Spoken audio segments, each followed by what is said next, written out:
kembali. Adik-adik yang ada di rumah, kiranya sukacita Tuhan selalu ada di tengah-tengah, di rumah maupun di luar rumah ya. Ada di tengah-tengah kita ya. Kita semua patut bersukacita karena kasih Tuhan yang luar biasa. Kita mau pujikan kasih dari surga.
Terima kasih Tuhan Yesus.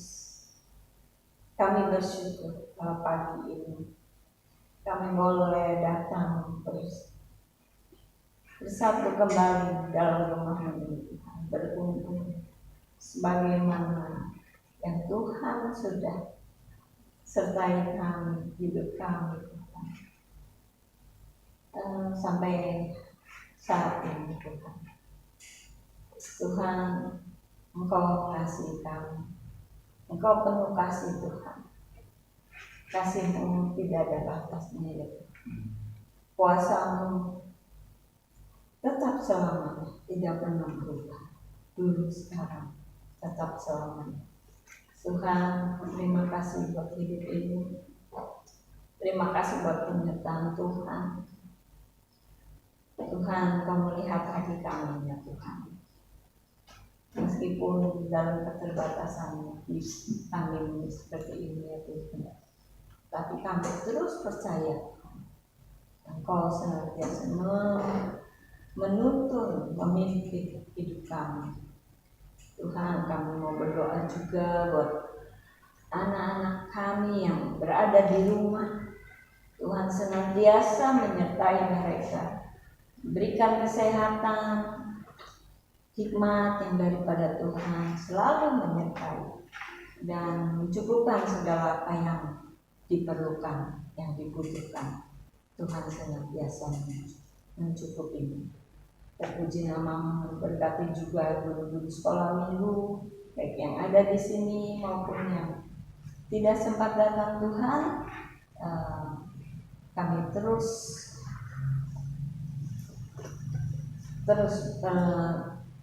percaya kalau Tuhan senantiasa memberikan hikmat sehingga kami boleh menyalurkan berkat buat anak-anak kami yang ada di sini maupun yang di rumah. Berkati kami semua. Kami berdoa juga buat Om Tatang yang dalam kelemahan tubuh, Tuhan jamah sakit kakinya Tuhan, yang Kau pulihkan. Terpuji nama-Mu, Tuhan berkati ibadah doa pada pagi hari ini dari awal hingga akhirnya. Terima kasih Bapa, terima kasih Tuhan Yesus, terima kasih Roh Kudus. Haleluya, amin. Shalom, selamat pagi sekali lagi kita ucapin ya. Selamat bertemu kembali melalui live streaming ini, biar menjadi berkat buat anak-anak yang ada di rumah ya. Terpuji namanya Tuhan. Kita mau pujikan Sungai Sukacitamu. Ayo adik-adik juga berdiri ya. Sungai Sukacitamu mengalir dalam.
Kita memujikan lagi dalam Tuhan kita bersaudara.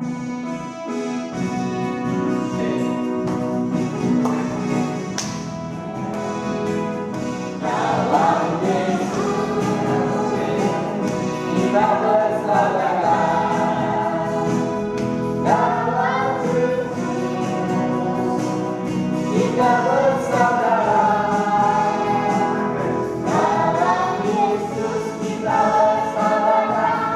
Sekarang dan selamanya. Dalam Yesus kita bersaudara. Dalam Yesus kita bersaudara. Dalam Yesus kita bersaudara. Dalam Yesus kita bersaudara. Sekarang dan selamanya. Dalam Yesus kita bersaudara. Dalam Yesus kita bersaudara.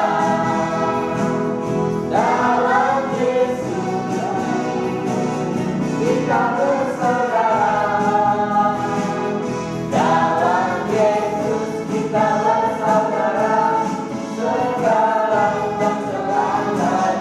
Dalam Yesus kita bersaudara. Dalam Yesus kita bersaudara. Dalam Yesus kita bersaudara.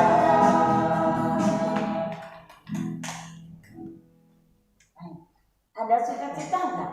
Amin. Anak semua yang di rumah, juga yang ada di sini ya. Puji namanya Tuhan saja.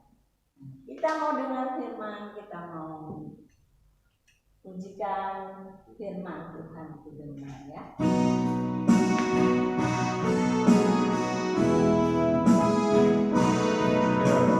Firman Tuhan ku dengar,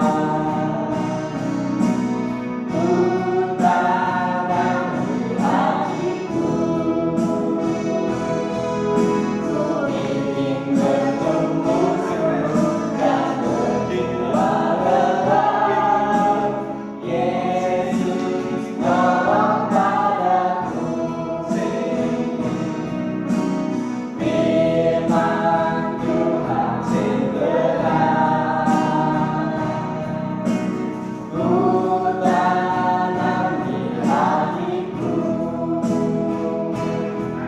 ku ingin bertumbuh subur dan berbuah lebat. Yesus tolong padaku. Firman Tuhan benar, ku tanam di hatiku, ku ingin bertumbuh subur dan berbuah lebat. Yesus tolong padaku. Yesus tolong padaku. Yesus tolong padaku.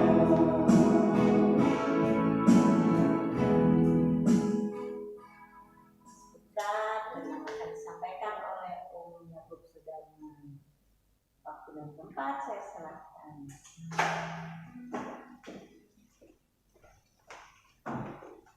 Oke, mari jadi kita akan doa dulu.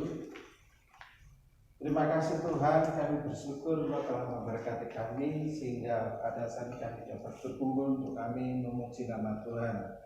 Tiba saatnya Tuhan kami ingin membaca firman Tuhan. Kiranya Tuhan berkati kami, ajar kami untuk kami bersetia dalam kesetiaan kami pada Engkau Tuhan. Inilah kerinduan kami. Dalam nama Tuhan Yesus kami berdoa dan ucap syukur. Amin. Adik-adik, saya ingin duduk ya. Soalnya lututnya. Mangga Om. Ya. Yang bawa Alkitab, mari kita baca dalam kitab Kejadian. Ya, kitab Kejadian pasal 11. Pasal 11 ayat 31 sampai pasal 12 ayat 9. Ya, kita akan baca dalam Kejadian pasal 11 ayat 31 sampai pasal 12 ayat 9. Saya akan baca pelan-pelan. Lalu Terah membawa Abram anaknya serta cucunya Lot, yaitu anak Haram, dan Sarai menantunya, istri Abram anaknya, yang berangkat bersama-sama dengan mereka dari Ur Kasdim untuk pergi ke tanah Kanaan. Lalu sampailah mereka ke Haran dan menetap di sana. Umur Terah ada 205 tahun, lalu ia mati di Haran.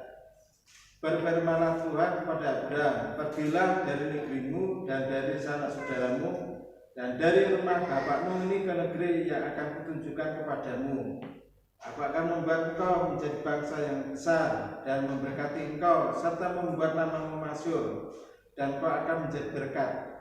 Aku akan memberkati orang-orang yang memberkati engkau dan mengutuk orang-orang yang mengutuk engkau, dan olehmu semua kaum di muka bumi akan mendapat berkat. Lalu pergilah Abram seperti yang difirmankan Tuhan kepadanya, dan Lot pun ikut bersama-sama dengan dia. Abram berumur 75 tahun ketika ia berangkat dari Haran. Abram membawa Sarai istrinya dan Lot anaknya saudaranya, dan segala harta benda didapat mereka dan orang-orang yang diperoleh mereka di Haran. Mereka berangkat ke tanah Kanaan lalu sampai di situ. Abram berjalan melalui negeri itu sampai ke suatu tempat dekat Sikem, yaitu pohon yang tergantung di More. Waktu itu orang Kanaan diam di negeri itu. Ketika itu Tuhan menampakkan diri kepada Abram dan berfirman, Aku akan memberikan negeri ini kepada keturunanmu. Maka didirikan di situ mezbah bagi Tuhan yang telah menampakkan diri kepadanya. Kemudian ia pindah dari situ ke pegunungan di sebelah timur Betel. Ia memasang kemahnya dengan Betel di sebelah barat dan Ai di sebelah timur. Lalu ia mendirikan di situ mezbah bagi Tuhan dan memanggil nama Tuhan. Sesudah Abram berangkat dan makin jauh ia berjalan ke tanah Negev. Adik-adik, kalau kita baca bacaan ini merupakan satu awal sejarah bangsa Israel, di mana tentang silsilah, tentang kisah bangsa Israel itu sangat penting sekali. Bukan hanya karena Abram sebagai nenek moyang bangsa Israel, bukan karena Sarai juga istri daripada Abram, tetapi ini cikal bakal bagi pertumbuhan masa-masa yang akan datang. Abram karena kesetiaan kepada Tuhan, cinta kasihnya kepada Tuhan, dia juga diubah namanya. Jadi Abram jadi Abraham, yang tadinya Sarah diubah jadi Sarah, yang diberkati yang luar biasa. Dalam pembacaan ini, dalam pembacaan yang berikut ini diawali dengan perintah Allah kepada Abram. Nah, perintah Allah kepada Abram itu sesuatu yang di luar logika manusia. Kenapa? Satu sisi Abram itu orang udah kaya, orang udah mapan, dari keluarga yang diberkati. Memang dia cinta sama Tuhan, dia bisa menikmati dan tidak pernah mengalami satu kekurangan luar biasa. Tetapi karena dia ini memerintahkan Abram, mungkin secara manusia Abram gimana ceritanya? Kenapa saya disuruh pindah ke lain tempat dan tempat itu enggak dijelaskan gitu. Abram pokoknya kamu tak suruh pergi ke tempat yang akan kuberikan kepadamu.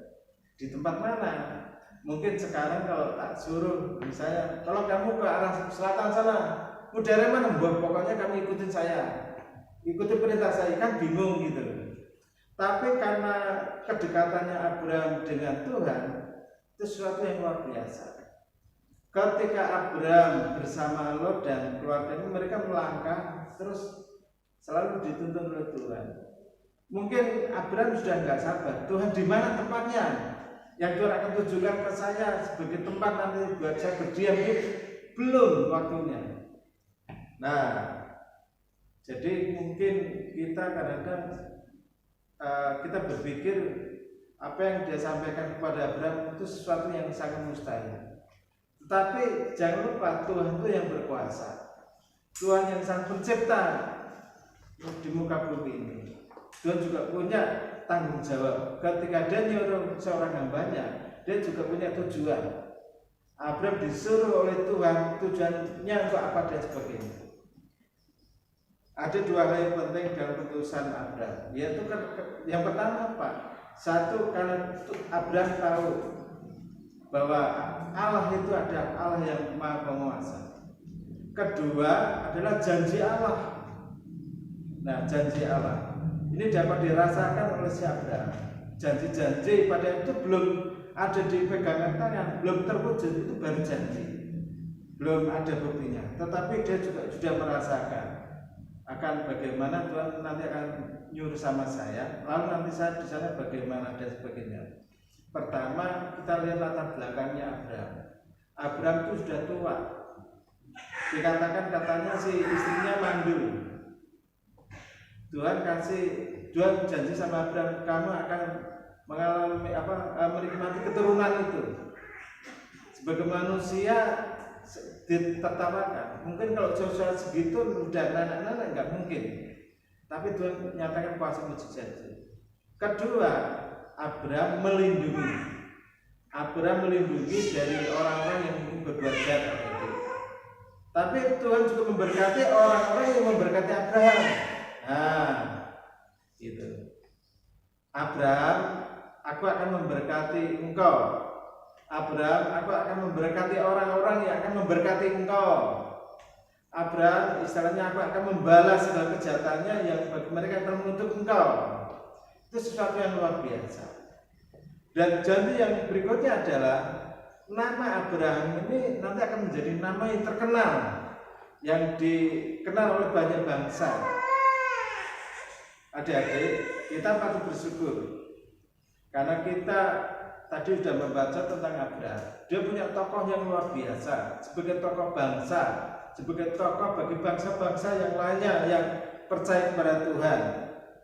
Tadi saya katakan bahwa Abraham ini, nama ini semakin dikenal semakin banyak oleh bangsa-bangsa yang mengenal Abraham. Dalam janji ini kita melihat bahwa Tuhan Allah yang punya inisiatif, bahwa Tuhan punya rencana yang baik bagi Abraham untuk kedepannya. Karena Abraham akan dipakai Tuhan luar biasa untuk menyelamatkan bagi bangsa-bangsa yang lainnya. Jadi mari kita belajar teladan daripada Abraham. Abraham taat kepada Tuhan. Dia tidak mau tawar-menawar. Dia tidak mau misalnya separuh-separuh gitu ya. Tapi dia menyerahkan hidupnya seluruhnya kepada Tuhan. Ya, dalam pembacaan ini sekali lagi kita diingatkan oleh Tuhan. Kita harus berani introspeksi diri kita. Kadang-kala kita dalam keadaan zona aman. Zona aman itu contohnya misalnya kita tidak pernah hidup kekurangan, kita hidup dalam kemapanan, tidak ada yang perlu kita takutin nanti besok itu dan sebagainya mau bagaimana, pokoknya sudah tenang. Tapi ingat, kadang-kadang dalam kondisi seperti ini kita lupa akan Tuhan. Loh, adik-adik nanti kalau diberkati oleh Tuhan jangan lupa jangan lupa sama Tuhan. Ya ibadah ke sekolah minggu, enggak lah lagi sibuk nih, sibuk apa? Nonton game.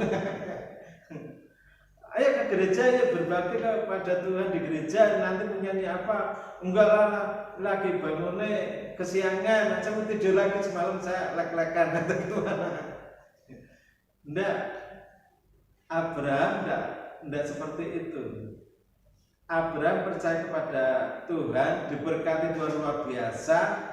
Karena komunikasi kita kepada Tuhan, Abraham menikmati berkat yang luar biasa. Akhirnya dia hidup dalam zona nyaman, zona yang luar biasa. Ya, ceritanya seperti itu adik. Jadi mari kita belajar dari perkara yang kecil. Kita belajar mungkin di rumah tangga kita ketemu dengan kakak kita, adik kita, mungkin dengan orang tua kita. Mari kita sama-sama belajar untuk saling menghormati satu sama lain. Mungkin dengan teman-teman yang lainnya. Jangan kita tertutup menutup diri kita. Wah, kita beda orang Kristen. Tidak maulah kita bersama baur dengan orang lain. Tidak. Ya. Jadi ada beberapa kesaksian bahwa ada lingkungan ini, lingkungan masyarakat yang banyak, luas, tapi di situ cuma ada orang Kristen satu-satunya. Dari bangsa yang berbeda, agama Kristen satu-satunya. Nah, dia rindu sekali bahwa dengan kehadiran dia di tengah masyarakat itu supaya menjadi berkat bagi masyarakat lingkungan sekitarnya. Bagaimana caranya? Ya, orang itu, keluarga itu berbaur. Orang itu bermasyarakat dengan tetangga kanan kirinya. Mereka saling tolong menolong. Mereka saling mengasihi satu sama lain. Bahkan anak kecilnya itu, loh, anaknya cakep ya. Ganteng, orangnya cantik dan sebagainya. Oh, ternyata anaknya baik. Dia bisa nolong sama orang. Nah, artinya kita bisa menunjukkan kasih Tuhan itu melalui diri orang itu. Menunjukkan cinta kasih Tuhan itu bahwa Tuhan itu sungguh mengasihi. Enggak cuma orang Kristen saja, tapi juga Tuhan itu mengasihi semua orang melalui kehadiran kita. Itu beberapa waktu lalu saya ketemu sama teman-teman dari keluarga ini, dari keluarga yang satu Kristen, satu keluarga ini di tengah masyarakat hanya Kristen satu-satunya ini. Dia jadi berkat buat teman-teman yang lainnya. Apa yang dia bisa lakukan untuk menolong orang lain, dia tolong. Mari kita belajar dari perkara apa yang kita bisa lakukan. Biarlah nama Tuhan semakin dipermuliakan. Selama Tuhan masih memberikan kesempatan buat kita adik-adik, mungkin kita ingin rindu melalui Tuhan. Yuk kita belajar melayani. Mungkin lewat nyanyian, ya mungkin kita lewat saling mendoakan, mungkin apa yang kita bisa. Mungkin ada teman-teman kita yang nggak bisa minta tolong, mungkin pelajaran. Kalau kita bisa tolong, mari kita tolong. Itu adik-adik. Jadi banyak yang perlu kita pelajari, banyak yang perlu kita ubah kebiasaan-kebiasaan kita yang kadang-kala tidak baik buat orang lain. Sekali lagi, Abraham tidak mementingkan diri sendiri, tetapi Abraham ingin mengembalikan cinta kasih Tuhan dalam dirinya sebagai rasa syukurnya di hadapan Tuhan. Apapun yang Tuhan perintahkan pada Abraham, sekali lagi Abraham taat. Mari kita belajar dengan apa yang kita mampu untuk kita boleh lakukan. Kiranya nama Tuhan semakin dipermuliakan. Sebentar lagi adik-adik kita akan merayakan Natal pada bulan Desember, minggu kedua. Ya, minggu kedua adik-adik jangan lupa untuk kita merayakan bersama. Kita merayakan bersama, kita diingatkan betapa besar cinta kasih Tuhan kepada kita semua. Kita diingatkan kasih Tuhan, cinta kasih Tuhan itu luar biasa. Hingga saat ini kita diberikan kesehatan oleh Tuhan. Kita diberikan kesehatan, kemampuan, diberikan kepintaran oleh Tuhan. Oleh karena itu, mari kita lebih taat lagi pengiringan kita kepada Tuhan. Amin. Tuhan memberkati.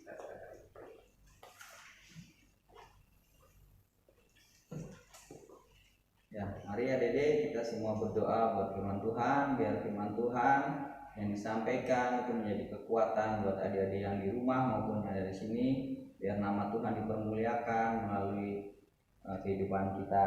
Ya, mari kita berdoa. Terima kasih Tuhan atas firman-Mu, hamba-Mu sudah berhenti berbicara, tetapi Roh Kudus akan terus Tuhan berbicara di dalam hati anak-anak-Mu yang di rumah maupun di sini Tuhan. Sehingga Tuhan, firman Tuhan yang ditaburkan tidak akan sia-sia Tuhan. Kami percaya firman Tuhan itu berkuasa mengubahkan hati kami yang keras, dan Tuhan akan mengubahkan kehidupan kami lebih baik lagi Tuhan, lebih setia lagi kepadamu Tuhan, sama seperti Abraham yang mau melakukan firman Tuhan, dengar-dengaran, bergaul karib dengan Engkau Tuhan.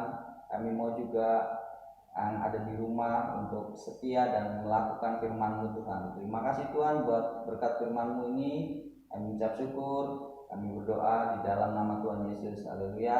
Amin. Ya, cukup sekian.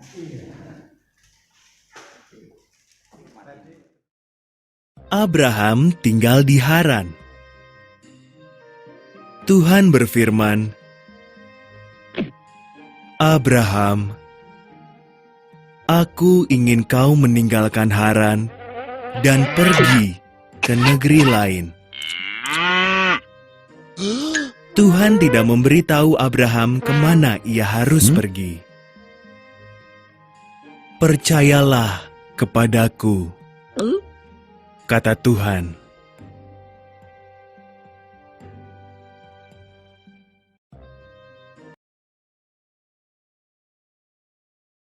Tuhan berkata, "Lakukan perintah ini, maka keturunanmu akan menjadi bangsa yang besar."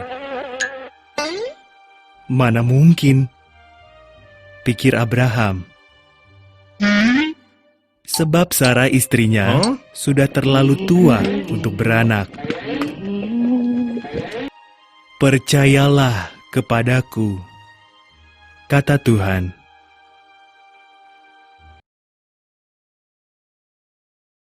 "Pergilah kemana kuperintahkan," kata Tuhan. "Maka keturunanmu akan menjadi lebih banyak daripada jumlah bintang di langit. Keturunanmu akan menjadi berkat bagi seluruh dunia. Percayalah kepadaku."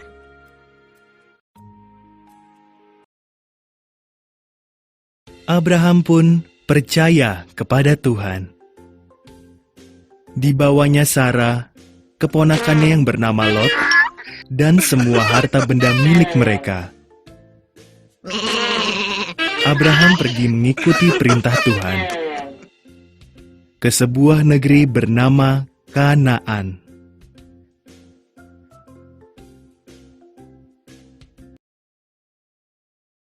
Setibanya di sana, Abraham berkemah di Shikem. Tuhan menampakkan diri kepada Abraham. "Aku akan memberikan negeri ini kepadamu dan kepada keturunanmu," kata Tuhan. Abraham membangun sebuah mezbah untuk Tuhan di sana.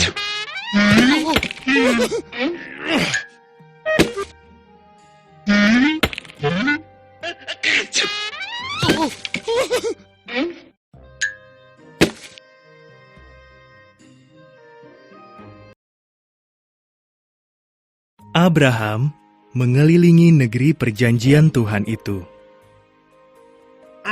Betapa senang hatinya telah mempercayai Tuhan. Maka dibangunnya sebuah mezbah lagi untuk mengucap syukur kepada Tuhan atas semua janjinya.